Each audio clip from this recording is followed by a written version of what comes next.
우리 옆에 분들과 환하게 웃으시면서 이렇게 인사하겠습니다. 함께여서 감사합니다.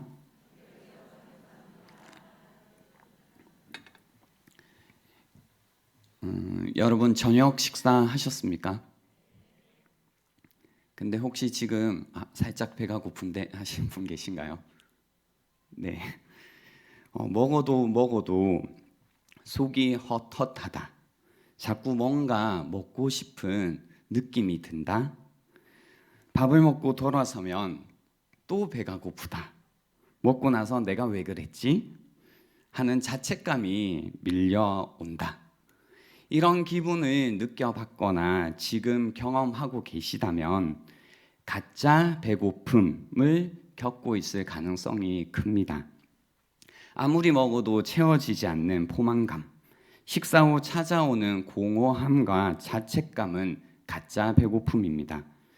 가짜 배고픔은 음식으로 채울 수 있는 것이 아닙니다. 가짜 배고픔의 원인이 있는데요. 그 원인은 스트레스를 받거나 외로움, 두려움, 불안함을 느끼면 찾아옵니다. 음식으로 배를 채운다고 해결되지 않습니다. 옆에 분들에게 인사하겠습니다. 먹는 것으로 해결되지 않습니다. 무슨 소리야, 그죠? 영적인 헛헛함도 있습니다. 영적 배고픔이 있습니다. 무엇을 해도요, 채워지지 않고 깊은 외로움과 막연한 두려움에 사로잡힐 때가 있습니다. 무엇을 해도 허전하고 공허하고 자꾸 뭔가 하고 싶은데 무엇을 해야 할지 모르겠다라고, 그래서 내가 어떻게 살아야 될까, 나는 무엇을 해야지 이 마음이 채워질까라는 생각이 들 때가 있습니다. 마음의 헛헛함을 느끼는 나, 무엇이 필요할까요? 오늘은 마음이 헛헛함을 느낄 때 우리는 어떻게 하는가라는 거와요, 마음의 헛헛함을 느낄 때 그렇다면 우리는 어떻게 해야 하는가, 이 두 가지 주제를 가지고 말씀을 나눠보려고 합니다. 첫 번째입니다. 마음의 헛헛함을 느낄 때 우리는 어떻게 하는가. 오늘 본문 출애굽기 33장 바로 앞에 출애굽기 32장은 아주 악명 높은 사건이 등장합니다. 이스라엘 자손들이 홍해를 건너 광야 시내산에 이르렀을 때 모세는 하나님과 함께 이제 어떻게 살아갈 것인지 가이드를 받기 위해, 이 율법을 받기 위해 시내산에 올라갑니다. 시간이 흐르고 모세가 산에 올라가고 보이지 않자 이스라엘 자손들은 혼란스러워합니다. 두려워합니다. 그래서 출애굽기 32장에 보면 아론에게 찾아가 신을 만들어 달라고 합니다. 32장 1절입니다. 백성이 모세가 산에서 내려오미 더딤을 보고 모여 백성이 아론에게 이르러 말하되 일어나라, 우리를 위하여 우리를 인도할 신을 만들라. 이 모세 곧 우리를 애굽 땅에서 인도하여 낸 사람은 어찌 되었는지 알지 못함이니라. 이스라엘 자손은 아론을 압박하여 금으로 된 눈에 보이는 형상을 만듭니다. 우리를 위하여 우리를 인도할 신을 만들라. 자신들을 위하여 신을 만들어냅니다. 막연한 두려움과 엄습하는 불안함을 달래고 채우기 위해서 신을 만듭니다. 자신들을 위하여 금신을 만들었던 겁니다. 우리를 위하여, 우리를 위한 신, 나를 위한 신을 만들었다는 겁니다. 사람들은 마음의 헛헛함을 느낄 때 자기를 위하여 신을 만듭니다. 자신의 그 외로운 마음을 달래고 두려운 생각에서 벗어나고 슬픈 마음을 덮기 위해서 자신을 위한 신을 만듭니다. 마음이 헛헛할 때, 그래서 우리는 맛집으로 우리의 마음을 달래고 스마트폰으로 해피하고 영화나 드라마로 그 마음을 채우고 살아갑니다. 여행에 빠지기도 하고 쇼핑에 몰두하기도 하고 돈과 성을 탐닉하기도 합니다. 자신을 위하여 자신만의 방법으로 자신의 마음을 달래고 채우고 살아갑니다. 이런 상태를 보면서 우리는 뭐라고 하나요? 다 그런 거지. 그렇게 사는 것이 라고 합니다. 그러나 이런 상태를 보면서 하나님은 뭐라고 하실까요? 자신을 위하여 자신을 인도할 신을 만든 이스라엘을 보신 하나님이 모세에게 이렇게 말씀하십니다. 32장 7절입니다. 여호와께서 모세에게 이르시되 너는 내려가라. 내가 애굽 땅에서 인도하여 낸 내 백성이 부패하였도다. 부패하였도다. 부패하였다라고 말씀하십니다.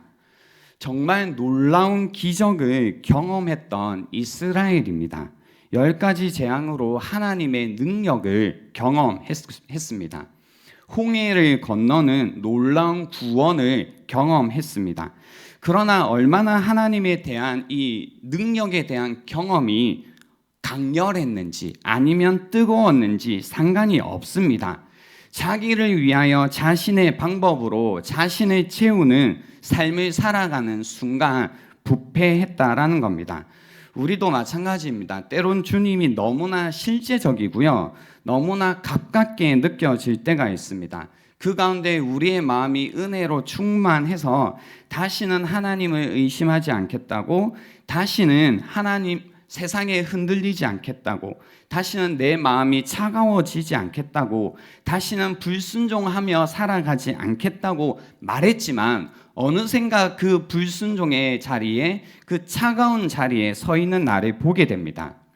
나를 위하여 또 다시 한번 살아가다 보니 내가 부패했습니다. 그 가운데 우리는 마음의 헛헛함을 느끼면서 다시 살아가게 된다라는 겁니다. 마음의 헛헛함을 느낄 때 그럼 우리는 어떻게 해야 할까요? 자기를 위하여 자신의 방법으로 살아갔던 이스라엘 자손을 하나님이 출애굽기 33장에 다시 가르치십니다. 이 배경 안에서 33장을 보셔야 되는데요. 1절부터 보시면 여호와께서 모세에게 이르시되 너는 내가 애굽 땅에서 인도하여 낸 백성과 함께 여기를 떠나서 내가 아브라함과 이삭과 야곱에게 맹세하여 내 자손에게 주기로 한 그 땅으로 올라가라.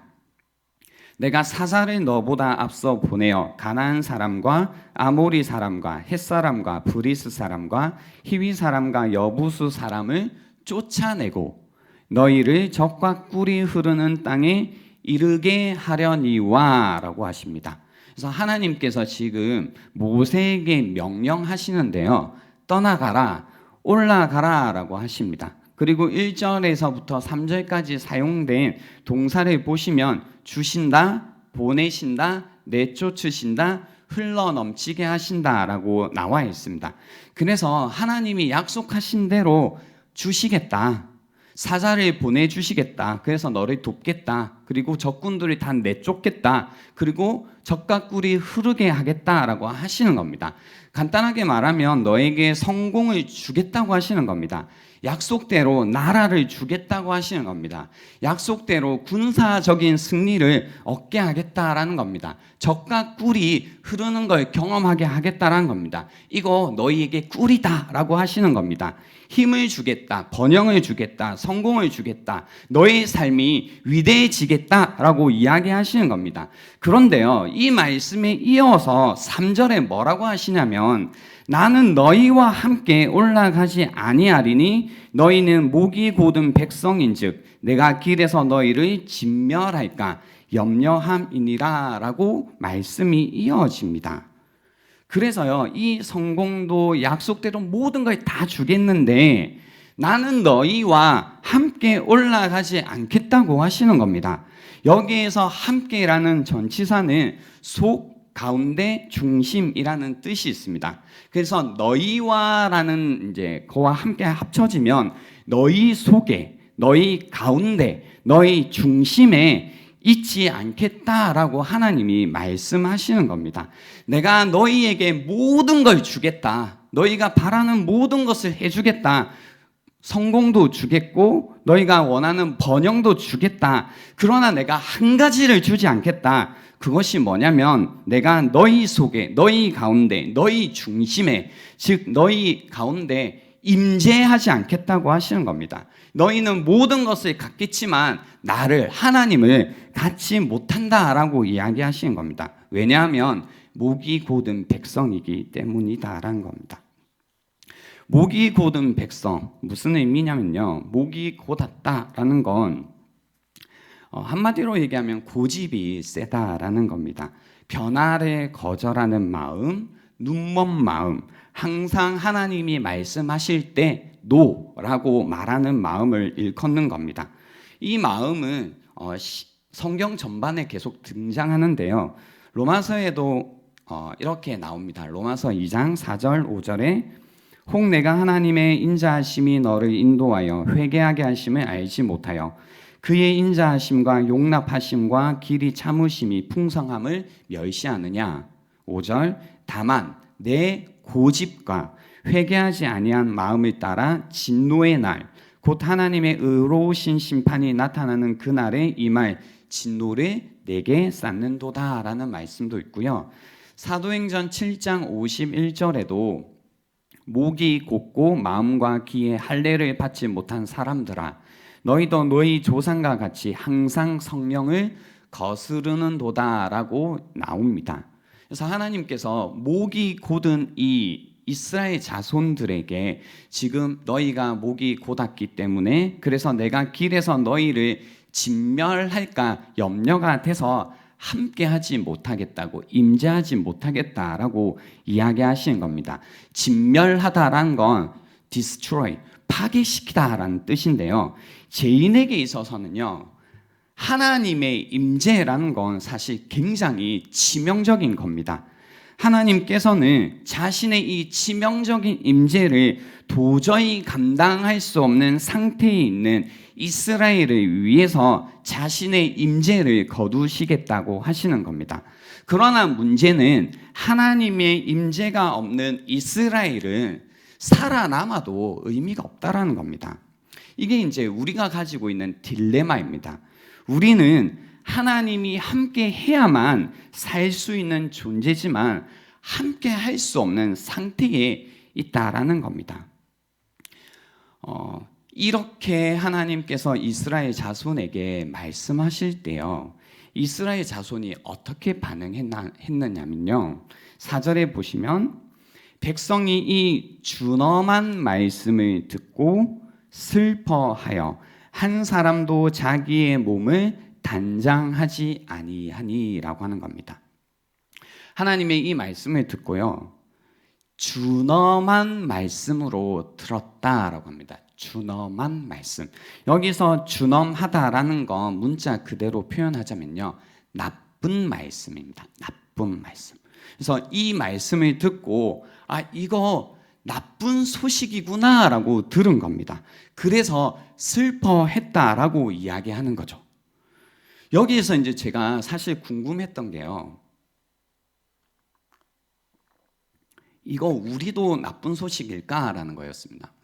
하나님이 우리에게 이렇게 말씀하실 때 이게 우리에게도 준엄한 말씀, 나쁜 말씀, 나쁜 소식으로 들릴까? 왜냐면요, 이거죠. 앞에 1절에 뭐라고 나왔냐면 군사적인 힘도 주고 경제적인 성공도 할 수 있게 해주고 위대한 삶도 허락하시겠다고 하신 거거든요. 그러니까 우리가 원하는, 예를 들면 돈도 벌게 해주겠다, 성공시켜 주겠다, 결혼시켜 주겠다, 너가 원하는 모든 것을 다 해주겠다. 근데 나는 함께 가지 않겠다라고 이야기하신 겁니다. 너희가 원하는 모든 것을 내가 다 되게 해줄게, 제공해줄게. 근데 나는 너희 속에 없어, 너희 가운데 없어, 너희 중심에 없어. 근데 이 말이 그들에게 나쁜 소식으로 들렸다고요. 그래서 슬퍼했다라는 겁니다. 근데 우리는요, 그런 거 있잖아요. 여러분, 정말로 이게 나쁜 소식이에요? 그런 거 있잖아요. 하나님이 내가 바란 걸 다 해주셔? 성공을 시켜주셔? 돈을 벌게 해주셔? 내가 원하던 아파트를 갖게 해주셔? 내 자식의 결혼을 시켜주셔? 근데 함께 하시지 않겠다고? 이거 좋은데? 그죠? 많은 사람들의 그 마음에 이 욕망이란 건 뭐냐면 이 원하는 것들을 다 가지고 근데 하나님이 계시지 않으면 참 편하겠다. 그러면 뭔가 내가 원하는 것도 하면서 내 마음대로 살 수 있으니 이거 참 좋은 것 아닌가라는 사실 그런 생각을 한다라는 거죠. 근데 이스라엘 자손은요, 이 하나님의 말씀을 듣고요, 이것이 좋은 소식이 아니라 나쁜 소식으로 들었다라는 겁니다. 그들에게 정말로 필요한 것이 무엇인지를 깨달았다는 겁니다. 그들에게 정말 필요한 것은 하나님의 임재라는 것을 알았다라는 겁니다. 교회도 마찬가지입니다. 이런 거죠. 하나님이 우리에게 야, 너희 교회 성장시켜 줄게. 헌금도 많이 들어오게 해주고 건물도 짓게 해줄게. 근데 단 한 가지가 없어. 나의 임재가 없다 라고 말할 때 우리는 그 소식이 우리에게 얼마나 슬픈 소식인지 안다라는 거죠. 마찬가지로 우리의 삶 가운데 하나님이 모든 것을 다 해주셔도 하나님의 임재가 없다라는 그 한마디가 우리에게는 나쁜 소식이 되는 거고요. 그것이 우리로 하여금 애통하게 하는 소식이 된다는 겁니다. 왜냐하면 우리에게 필요한 것은 하나님의 임재이기 때문입니다. 하나님의 임재가 우리에게 정말로 필요한 이유는 하나님은 살아계신 하나님이시기 때문입니다. 성경이 말하는 하나님은 개념이 아닙니다. 우리가 믿고 있는 하나님은 살아계신 하나님이십니다. 인격적인 임재가 있는 분입니다. 그분의 인격적인 임재, 그것을 우리가 원한다라는 겁니다.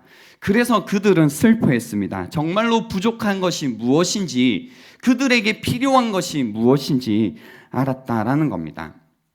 여러분은 이 하나님의 임재를 갈망하며 살아가시나요? 이 하나님에 대한 임재에 대한 이 감각을 여전히 알고 살아가고 계신가요? 우리가 교회에 나오잖아요. 그리고 이 예배 시간이라는 것 가운데 우리가 추구해야 될 것이 무엇이냐면 바로 하나님의 임재잖아요. 이 하나님의 임재를 예배 가운데 감각을 하고요, 그 마음으로 우리의 일상을 살아가야 된다는 거죠. 근데 예배 가운데 정말로 하나님의 임재를 갈망하며 나온 이 자리에서도 하나님의 임재의 감각이 없다면 우리의 일상 가운데서 하나님의 임재를 누린다라는 건 정말 어려운 일이 된다라는 겁니다. 하나님의 임재에 대한 감각.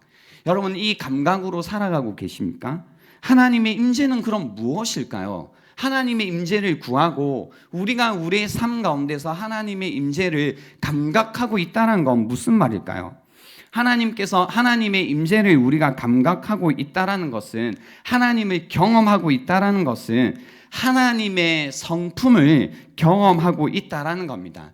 그분의 성품이신 그분의 선하심, 그분의 인자하심, 그분의 긍휼하심, 그분의 거룩하심을 우리가 감각하며 살아간다라는 것이 하나님의 임재의 감각 가운데 살아간다라는 겁니다. 하나님의 인자하심 가운데 우리가 살아갑니다. 하나님의 거룩하심 가운데 우리가 살아갑니다. 그분의 사랑을 우리가 감각하고 살아가기 때문에 그 사랑 앞에 우리의 마음이 녹아지고 우리가 그 사랑 앞에 우리가 온 존재를 다하여서 엎드려지게 되는 겁니다. 그분의 거룩하심을 우리가 감각하며 살아가는 겁니다. 그래서 우리의 마음대로 우리의 뜻대로 우리가 죄악 가운데 뒹굴거리며 살아가는 것이 아니라 하나님의 거룩하심 가운데 우리도 그분의 거룩하심을 닮아가기 위해 살아가게 된다라는 겁니다. 하나님의 임재에 대한 감각, 이것을 잃게 되는 위기 가운데서 이스라엘 자손들은 슬퍼했다라는 겁니다. 마음의 헛헛함을 느낄 때 우리는 어떻게 해야 될까요? 바로 이 하나님의 임재함을 구해야 된다는 겁니다. 이스라엘 자손들은 이 위기 가운데서요, 5절에 보시면 장신구를 떼어냈다라고 합니다. 너희는 장신구를 떼어내라. 그리고 6절에 보시면 이스라엘 자손이 호렙 산에서부터 그들의 장신구를 떼어냈다고 합니다. 단장품이라고 하죠. 장신구. 깊은 슬픔에 잠겨서요, 기쁨을 상징하는 장신구를 모두 제거해 버렸다라고 이야기하는 겁니다. 그리고 6절에 이스라엘 자손이 호렙 산에서부터, 시내 산에서부터 그들의 장신구를 이제 완전히 떼어냈다, 내려놓았다라고 이야기하는 겁니다. 여기서 떼어내니라라는 것이 내려가다, 낮아지다라는 의미입니다. 그래서 이 자리에서부터 그들이 하나님의 임재를 놓치게 되는 그 상황 가운데서 슬퍼하며 낮아지고 슬퍼하며 하나님 앞에 엎드려졌다라는 겁니다. 쉽게 말하면 가난한 심령이 되었다라는 겁니다. 애통하며 회개하며 하나님 앞에서 가난한 심령이 되었다라는 겁니다. 겸손하게 하나님 앞에서 하나님의 임재를 구하며 자기 자신을 낮추고 자신의 마음을 찢으며 나아갔다라는 겁니다. 낮아진 마음 가운데 흐르는 하나님의 은혜를 간구하며 나아갔다라는 겁니다. 자신들의 기쁨 삼았던 그 모든 장신구들, 하나님의 임재가 아니면 이 헛헛한 마음을 채울 수 없음을 알고 그 마음을 가렸던, 그 외로움을 가렸던, 그 슬픔을 가렸던, 그 헛헛함을 채웠던 모든 장신구를 내려놓고 하나님 한 분만을 구했다라는 이야기를 하고 있는 겁니다. 이제 말씀을 정리하려고 합니다. 여러분, 마음의 헛헛함을 느낄 때 여러분은 어디로 가십니까? 무엇을 간구하며 무엇을 구하며 무엇으로 그 마음을 채우고 그 마음을 달래고 그 마음을 덮으면서 살아가고 계십니까? 그 무엇으로도 달랠 수 없고 그 무엇으로도 채울 수 없고 그 무엇으로도 덮을 수 없는 그 마음, 그 우리의 속, 그 우리의 중심을 채울 수 있는 것은 오직 하나님의 임재밖에 없다는 겁니다. 우리는 그 마음 가운데 늘 고민합니다. 그렇죠. 하나님이 있다 없다. 우리는 어쩌면요 그 고민을 더 이상 안 하고 있을 수는 있죠. 무슨 뜻이냐면 하나님께서 존재하시는가 존재하시지 않는가에 대한 고민이 아니라요. 그런 거죠. 하나님이 내 속에 계시는가, 하나님이 내 안에 계시는가, 하나님이 내 중심에 계시는가, 그거에 대한 고민이 우리 안에 있다는 겁니다. 우리는 압니다. 하나님께서 편재하시죠. 하나님은 어느 곳에나 계시죠. 하나님은 계십니다. 그러나 우리가 하나님이 계시지 않는 것처럼 살아가고 우리가 하나님이 계시지 않는 것 같아서 괴로운 이유는 하나님이 어딘가에 계시다에 대한 믿음이 아니라 하나님이 우리 속에, 우리 안에, 우리 중심에 계시지 않는, 하나님이 우리 가운데 임재하시지 않는 바로 그 문제라는 겁니다. 그래서 우리가 우리의 마음의 헛헛함 가운데 구해야 될 한 가지는 바로 하나님의 임재라는 겁니다. 다시 하나님의 임재를, 그분의 얼굴을, 그분의 영광을 구하는 것이 우리가 마음의 헛헛함 가운데 찾아가야 되는 길이다라는 겁니다. 이 시간 우리 함께 기도했으면 좋겠습니다. 기도하기 전에 함께 찬양을 하고요, 기도를 할 텐데요.